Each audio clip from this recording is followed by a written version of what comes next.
Jenny in Washington, and with Profound Women of America. I'm sitting here with Nina Brown, the producer of the Frank and Wanda Morning Show, the #1 morning show here in Atlanta. How are you doing?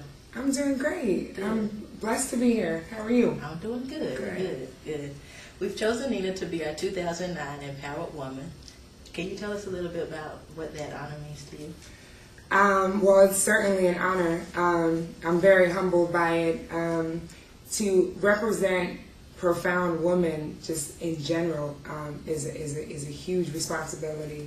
And I think that it's with my position, being in media, being in radio, I'm just proud to have that responsibility and that, to be given that honor to do that. I think a lot of young girls need role models. There aren't enough. So to be able to be given that responsibility is truly an honor. I'm excited. Great. Well, we're excited to have you with us. Thank you. I know that before your career in radio, you were in corporate America, a comfortable position, and you took the risk of going into radio, no guarantees, Right. pretty big risk. I'm sure, monetarily speaking, you took a big pay cut. Could you tell me about a little bit about what inspired that decision, and if you had any struggles, what did you endure on your journey to be producer? Okay, sure. I remember I was 20, I was my early 20s, and I was accomplishing and purchasing all of the material things that people told me would buy would make me happy. I had the home, I had rental properties, I had a decent SUV. At the time it was in a relationship, and I had a great family, and I had this missing void, and I couldn't understand why I had gained all of the material things that you're supposed to gain while you're trying to, get to this point in life. And I was still unhappy, and it made me realize that my job wasn't fulfilling me. I was a collections manager at the time, and I was very good at it, and I moved up in the company very quickly, but I wasn't happy managing people who called others and harassed them about bad debt. And at that time I was like, you know what is it that will really truly make me happy? What would I do for free if money wasn't involved at all? And I'd always had a passion for radio and TV, and I just said one day, you know what, it's time to really do me. And life is too short to be, complacent or to settle for mediocrity. So I just started to do the research to take the steps to fulfill that dream. And that's when I decided to go back to school to do radio. It was a huge step out on faith because, I'm a person who I like to plan as much as possible.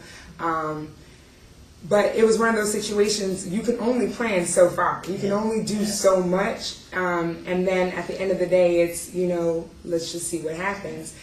So I saved up some money and paid off some credit cards.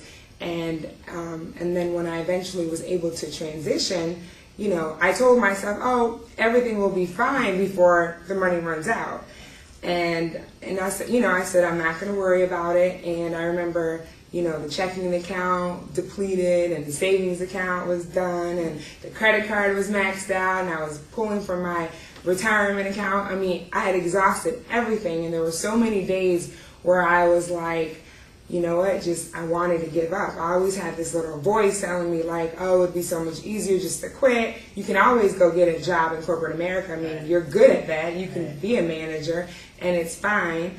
But there was always a bigger voice telling me, just hold on just a little bit longer. Like, if you can hold on, I've got you just a little bit further.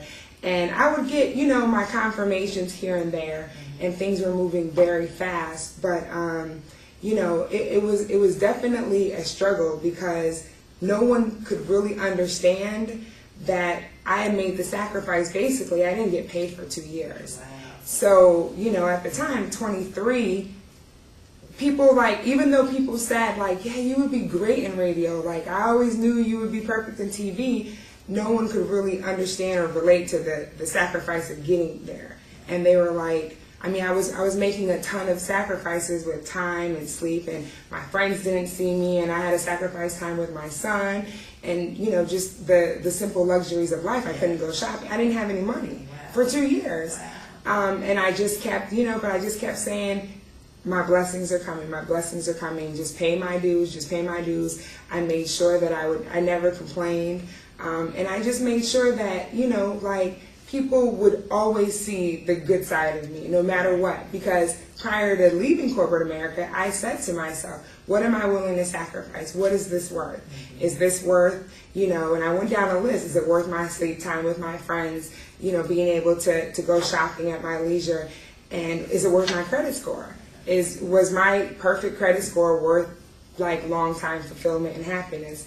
And so when I went through the scary part, I always had to revert back to that conversation that I had with myself and say, you already discussed this. You already said if this happens, you would still continue forward. If you lost that, or if you lost this, you would still continue forward. So it was a lot of it was just a lot of faith to say you will be okay, just continue forward. And I'm glad I did, because eventually it all paid off. Yeah, it did. But it sounds like you had a tremendous amount of faith and a plan. And that's always good. A lot of people step out without a plan, and it's always very important to have a plan. So I'm glad that worked out for you.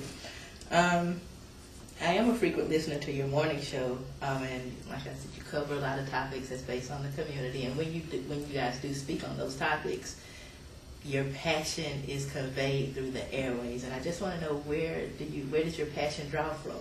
Wow, these are good questions that I've never been asked.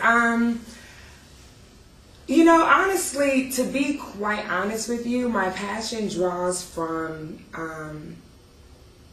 I have a spirit of transparency. I've never understood that until recently. The last few years, it finally came full circle.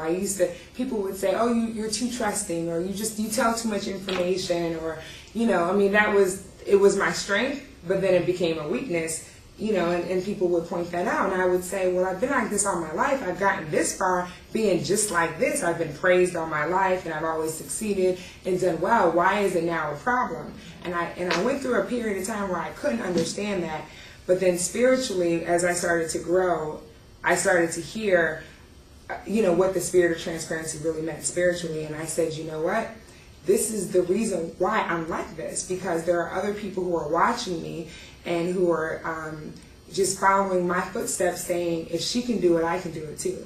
If Nina can step out on faith and overcome the spirit of fear, then I can do it as well. And if she can accomplish her dream and be happy every day, I can do it as well. And it finally made sense once I understood how important it is to have a spirit of transparency, because people are watching. So truly, honestly, my passion comes from that, because when I'm on the radio, I'm always thinking, what if that, 15-year-old girl is listening and she is, confused, or she thinks, when she saw something on TV last night that she thinks is the standard, but in actuality it's all wrong. Now hearing me say, you got to do what's right at all times, and it's important to have good character and integrity and be honest to balance that out. I always think like that. And I think if my father was listening, would he be proud of what I'm saying? I always say, if my bishop is listening, would he be proud of what I was saying? My son listens to the show all the time, and he will come back and say, Mommy, why did you say that? And if I can't look at him and explain why I said it, or still feel good about it, then I don't need to say it. And that really is truly where the passion comes from, is that I understand that people are listening, and, and it's only right to, to really represent my true character.